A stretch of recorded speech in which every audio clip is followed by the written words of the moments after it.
Hi, welcome to Enchanted Forest. EP for the night was quiet in the Enchanted Library, or so it seemed. Suddenly, the entire room began to tremble, books rattling on their shelves as if shaken by an invisible hand.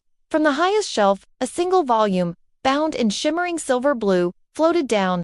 It glowed with an otherworldly light, its title shimmering in the air, The Sky of Shattered Stars. Felix, ever the curious one, reached out a tentative hand. The moment his fingers brushed the cover, whoosh, a vortex of wind and light erupted from the book, pulling him, Arthur, Clara, and Isla off their feet and straight into the sky. They landed not with a thud, but on a surface as soft and yielding as a pillow. Blinking, they found themselves on a cloud, surrounded by a breathtaking panorama of floating crystal islands connected by bridges made of solidified rainbows. Birds with shimmering feathers sang melodies that sounded like flutes, and tiny bright stars floated gently around them like lanterns on a calm sea. Clara, her eyes wide with wonder, whispered, "It's like a dream you can walk through."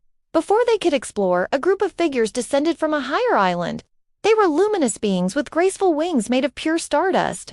"Welcome, travelers," a voice, gentle and melodic, spoke. She was their Queen Seraphina. Her expression, though kind, was tinged with sorrow. "You have arrived in a time of great need. Our home is afflicted by the falling star curse." She pointed to the sky, where a star flickered and then shattered, its light extinguishing as it fell into the endless abyss below.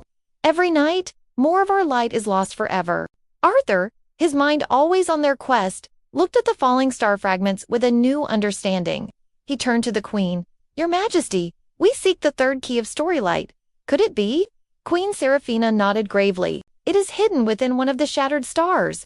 But to reach it, you must navigate the storm belt, a treacherous region guarded by fierce wind spirits bound to Malachar's will." The name hung in the air, a chilling reminder of the shadow that pursued them. The weight of their task settled heavily on Isla. Surrounded by the powerful magic of the Skyfolk and her own gifted friends, her own abilities felt small, insignificant. Seeing her doubt, a young Skyfolk child approached her, holding out a small, pulsating piece of starlight. "It shines brighter when you believe," the child whispered, pressing it into Isla's hand. Isla looked at the warm light in her palm, a flicker of hope igniting within her.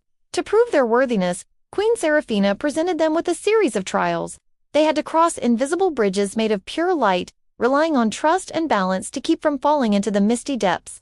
During one particularly tense moment, as a gust of wind threatened to throw them off balance, Felix, ever the joker, blurted out, "Well, at least the fall would be scenic."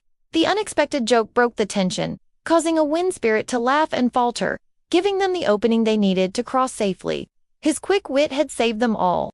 Just as they celebrated their small victory, a piercing shriek echoed across the sky.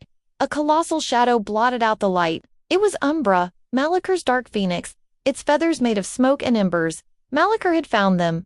"Defend the kingdom," Queen Seraphina cried, her stardust wings flaring brightly. The Skyfolk rose as one, and the battle for the Sky Kingdom began. The air became a maelstrom of magic. Windstorms clashed with bolts of pure light. Clara, flipping through her spellbook with lightning speed, chanted an ancient incantation, weaving a protective shield of moonlight around her friends as Umbra dove towards them.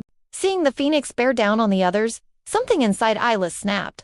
The doubt that had plagued her vanished, replaced by a surge of fierce determination. She raised her hands, and a torrent of beautiful, powerful magic, swirling with the colors of a nebula, erupted from her fingertips, pushing the dark phoenix back. She was no longer small, she was magnificent. While the others held off Umbra, Arthur saw his chance. Spotting a large, pulsating star fragment falling nearby, he took a deep breath and dove straight into its heart.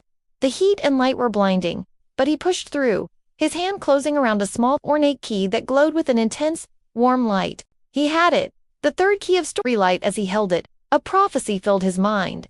Whispered on the stellar winds, the final story lies where time stands still. With the key secured and Umbra temporarily repelled, Queen Seraphina began the ritual to send them home. But as the portal to the library swirled open, a jagged rift tore through the clouds. Malachar's voice, dripping with malice, echoed through the sky. "You're closer than you think." Little readers, a dark force yanked them backward and they tumbled back onto the familiar wooden floor of the library. They were safe, but a cold dread filled the room. Something felt wrong. Arthur's eyes scanned the shelves, his heart sinking. One of the books, an ancient leather-bound tome, was gone. "Thank you so much for joining us on this high-flying adventure. The stakes are getting higher, and Malachar is closer than ever." "What book did he take, And what does the new prophecy mean? Make sure you're subscribed and have notifications turned on so you don't miss episode 5 of the Enchanted Library. We'll see you in the next chapter.